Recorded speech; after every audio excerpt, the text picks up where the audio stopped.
aqui, ó, pessoal, falando com o Case há mais de 20 minutos, conversando com ele, pessoal fazendo pergunta.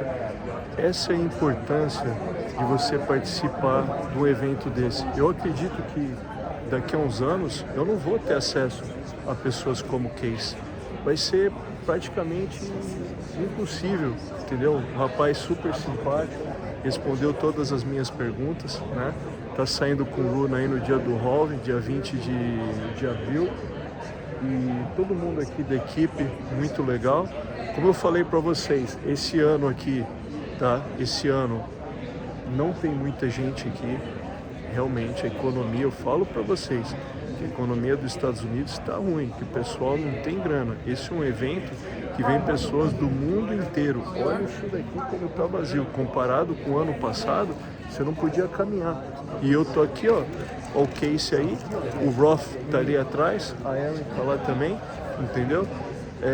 E eu tive acesso a eles mais de 20 minutos conversando aqui com o Case, respondendo todas as perguntas, com paciência, entendeu? E tipo assim, quando eu tenho a oportunidade de estar com uma pessoa como o Case, eu só escuto o pessoal, entendeu? Tipo, ele fez uma limpeza aqui na minha forma de pensar, um monte de coisa eu tive que jogar fora e assimilar o que ele está falando, porque ele é um top dog, entendeu? Ele é um cara que está no top. Então eu tenho que prestar atenção no que ele está falando. Preste atenção no Room, que vai sair Go Live, né? Dia 20 de abril de 2024, no dia do Halving. Para pensar. Fomo, Room. Para pensar. Né? Pare para pensar. Pense muito bem. All right, Casey, so let's talk about what's coming next. So, as a Bitcoin, as a leader in the Bitcoin ecosystem, the upcoming Runes protocol launch has garnered substantial attention. Can you explain how you came up with Runes? What are they? What are the benefits? How will they interact and play with ordinals? And what does phase one look like?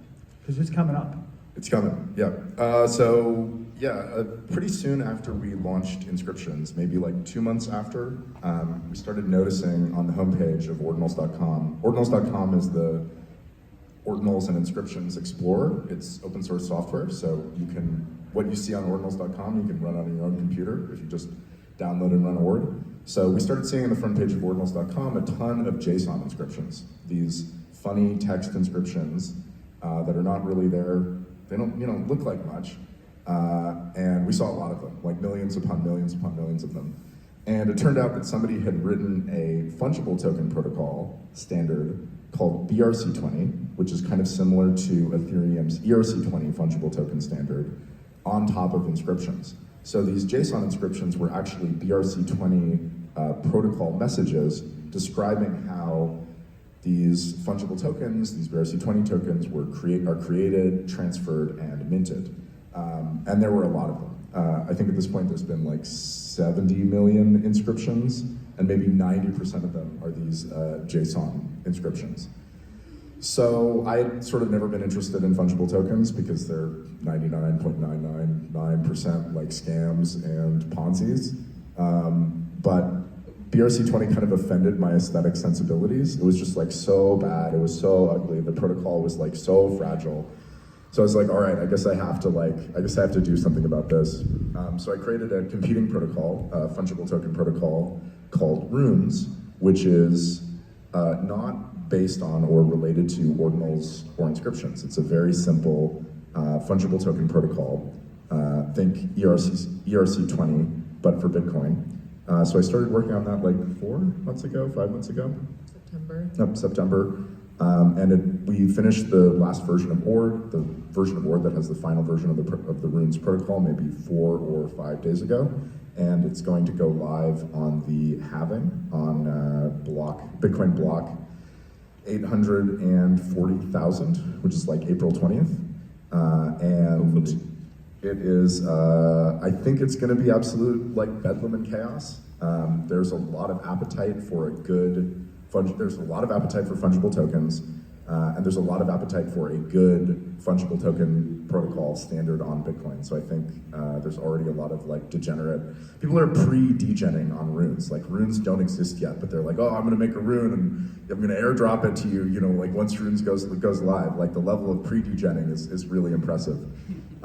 It's a very simple standard. You know, you pick your name of your token. Unlike ERC20, all token names are unique, so you can actually uniquely identify a token by its name. Unlike ERC20, where you have to identify it by its contract hash.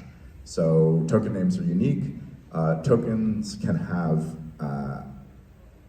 open mints, where you can say, okay, I want there to be, you know, a total supply of 21 million. And up until that supply cap is reached, anybody can create a transaction that like claims 1,000 of that coin until the supply is minted out. So this is a distribution mechanic that was made very popular by BRC20. People love it. People love free money. People love degenning. People love low friction degeneracy. So yeah, that's Runes. It's going to launch on the 20th. Yep. And I think it's kind of a final, or not a final piece, but close to the, you know, there are very few use cases of arbitrary smart contracts that have really gotten a lot of product market fit. Like if you think about them, there are NFTs, there are fungible tokens, and then there's AMMs and liquidity pools. So I think that bringing inscriptions to Bitcoin, you know, brings NFTs to Bitcoin, and bringing fungible tokens, runes to Bitcoin, is, you know, the second of those three. And AMMs are something that I'm kind of pretty sure are going to be solved in a different and interesting way on Bitcoin. So I think it's sort of one of the final pieces, filling in the final missing pieces of Bitcoin's functionality for the crypto degenerate use case. So it's exciting. The core kind of runes protocol is completely independent from ordinals, but there is some interplay between them. So in ordinals, we have this kind of method called parent-child provenance, which allows you to kind of build this tree of relationships between inscriptions. So you can kind of imagine you have a parent, which kind of represents an artist, and then they create the art underneath it. And then you can kind of go to this parent and you can see all the art that has been created by this artist. And this is a very primitive thing, so you can build these kind of trees of relationships. And with runes, we have also like enabled this interplay where a rune, like when you kind of create this rune, is what we call an etching, you can also specify a parent. So when you then go to the runes page, you can see an inscription as the parent of the rune. So this way we kind of are connecting ordinals and runes in a very nice way, and we hope people will get creative and kind of build these really cool structures with runes and ordinals. Yeah, and inscriptions, so inscriptions can be arbitrary HTML, so that means that they can contain JavaScript, they can be any sort of content you want. And inscriptions also can access other on-chain content, so inscriptions can read the content of other inscriptions, and they can access a limited API. So this API that they access, it only provides data that's on-chain, so it's not data that can go away. And so probably we're going to, well, definitely, we'll make it so that inscriptions can access, you know, how many runes are in a particular address along with the inscription. So you can build like weird gamification. You could have like a Pokemon inscriptions, and then you could have your Pokemon rune, and then if you have enough of the Pokemon rune and your Pokemon inscription, it gets shiny. So yeah, look forward to degeneracy such as this. Like on-chain Tamagotchis or something like that. All right, so we got a couple more minutes. Aaron, just want to give you an opportunity to give a plug for Help Money, your podcast. What is what's coming up? What's the next episode? What are you guys looking to cover? I think you're shooting today, right? Yeah. We're shooting today, which is why we're dressed this way. How Money is my podcast with Casey. Raf's coming on for this episode as well that we're recording. I mean, it's loosely like a Bitcoin education podcast. We started it before Ordinals, so it's obviously kind of pivoted in like an Ordinals direction as Casey became like the Ordinals guy. But yeah, it's available wherever fine podcasts are sold. We don't. Hell.money is the domain name. Hell.money is the domain name. That was very clutch to get. We don't we don't have sponsors or anything like that. It is truly just us firing off the dome, whatever we think about anything. And I think I wanted to start it with Casey because I just think he has a lot of good thoughts on Bitcoin and he has a lot of interesting perspectives, and I think that comes out in the podcast. as well as the costumes, obviously. So in the last 35 seconds, Casey, what's next? What are you thinking about beyond runes? Come on, there's got to be something else. Yeah, no, I am. Yeah, no, yeah. That's why I gave him 24 seconds. That's why I waited to the end. Let's go. Yeah. So, peer-to-peer file sharing has declined enormously. BitTorrent is probably the most popular way of trading files online. Unfortunately, its UI is very, very bad. So my next project, working on it now, I'm just going to make a better file sharing program where it's like Spotify or Netflix, but everything is free. And no blockchain, no crypto, because it's not needed. Yep. When's that going to be done? Maybe like a year. All right, that's good. That's great. And then I had one other question. This is actually it's for you too. What do you think will be the most unexpected build on the platform, on runes or ordinals? What do you think? Unexpected build in the next 5 years, like unexpected build. I know right now, yeah. What do you think the most unexpected? What is someone going to build? Meme coins and all that. Like, what do you think?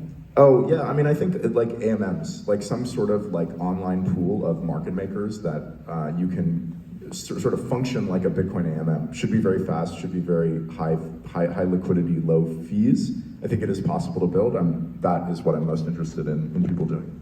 And beyond art and collectibles, are there any other use cases for the platform? Runes, I mean, stable coins, anything, that you want to do with stable coins, with tokens you can do with runes. So all of the stuff on Ethereum. That's great. Guys, thank you very much for letting me hang out in the Scrapping Atlantis office for 25 minutes. Casey, great stuff. Awesome, thanks for Thank having you. us. Start the block because of MEV. Miners don't just listen for transactions and include them in blocks. They all get them from Flashbots, which is a centralized sort of MEV, which assembles block templates and then hands it off to miners. From the top to the bottom, there's so many problems with the stack. So I think a lot of the time, my perspective is this cranky Bitcoiner perspective.